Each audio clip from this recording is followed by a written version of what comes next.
Do you remember this? Yeah, it starts to indicate and it takes the exits all by itself. Or this. Hello, I'm Niels. I guess I'm the owner of these strollers. So we're going to check out how well they will fit into the trunk of the Model 3 over there. Or maybe this. This thing moves. Yes! Ah, what a fun car. Well, I've been having my Model 3 for 6 months now. Let's check out what I like and don't like.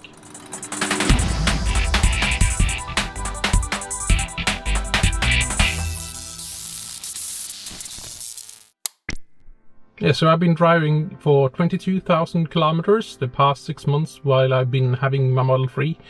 Maybe you've been following me, but if you haven't subscribed to my channel, please do. And check that little bell icon if you want notifications when I post a new video.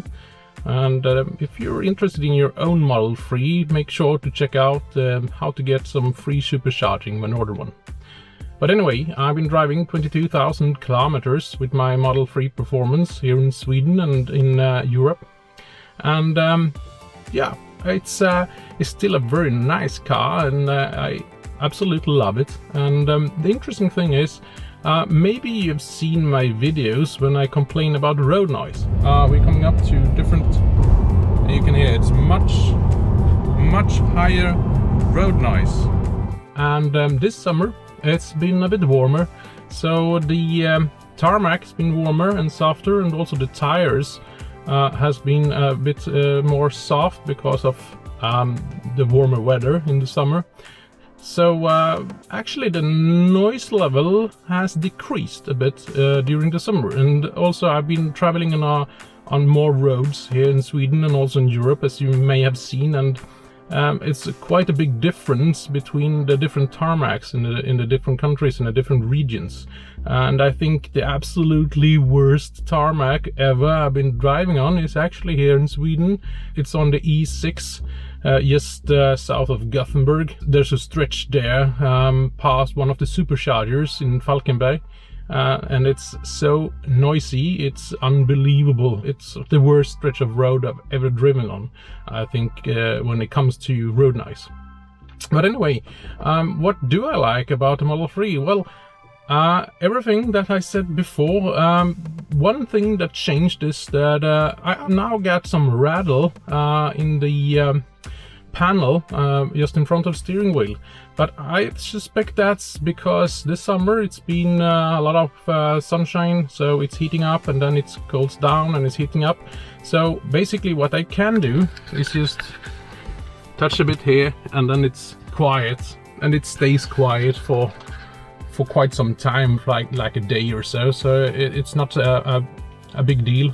I will ask the service center once I check the other rattle, because in the video I made after 3 months with this car, I said I got some rattle in the passenger door, and I haven't fixed that yet because I haven't found any need to, you know, go to the service center just to fix that. So, and also the play in the driver's seat is still there. It's not been worse or anything. It's just a very subtle play. It's still there.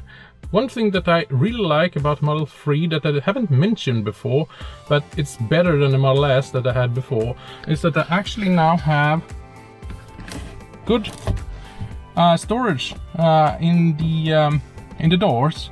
So I have my sunglasses and I have a bottle of water, and I think that's really nice because I missed that on my Model S. But Tesla's fixed it here in the Model 3, and that's really good. One thing that I really don't like is the way that you open the doors, and I don't have any problem with it, not my kids or anything, but when you have a new passenger coming in, most of them actually use the emergency opening. So if you take a look here, this is the button that you're going to use. You just push that. But people tend to use this one, which is the emergency opener. And the problem with this one is that it doesn't check if the window is rolled down, because when you open it the correct way, it lowers the window just a bit before the door opens, and you don't have that check when you use the emergency opener. So that's one thing. I think that Tesla could have labeled it better. Just, for instance, say a symbol for opening the door and say emergency or something on the other lever. I think that's an improvement. I'm thinking about maybe putting some stickers there to prevent people from using it. Another thing is that I noticed that some passengers actually missing the handle that they usually have here on the passenger side. So if you're going a bit fast in the corner and someone is there and oh no, there's nothing to grab here. So that's kind of interesting, because there's nothing here and there's nothing on any of the seats in the car, so you can't hold in anything. You can of course hold in the door handle, but I think most people are used to, you know, put the arm here. Yeah, so all in all, I'm still very happy that I switched to the Model 3. It fits much more easy in my garage, and it's much more easy to park it as well. So I've been driving 22,000 kilometers, and I would say that most of the charging has been at home, but sometimes I go on trips. So for instance, we went to the Netherlands. If you missed that, I will put a link here. Of course, then I used the superchargers. And when we stayed in the Netherlands, we actually stayed at a hotel that had a supercharger at the location where the hotel was.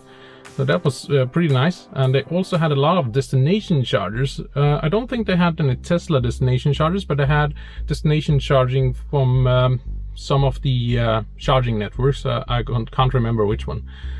So that was a really nice location in Eindhoven. But mostly, as I said, I charge at home, and I mean, that's the big difference when you drive an EV compared to an internal combustion engine car. It's always charged and you're always ready to go in the morning. Alright, so that's it. Well, I think the next update will be in another 6 months when I had this car for a whole year. Thanks for watching, drive safely, and I see you in the next one.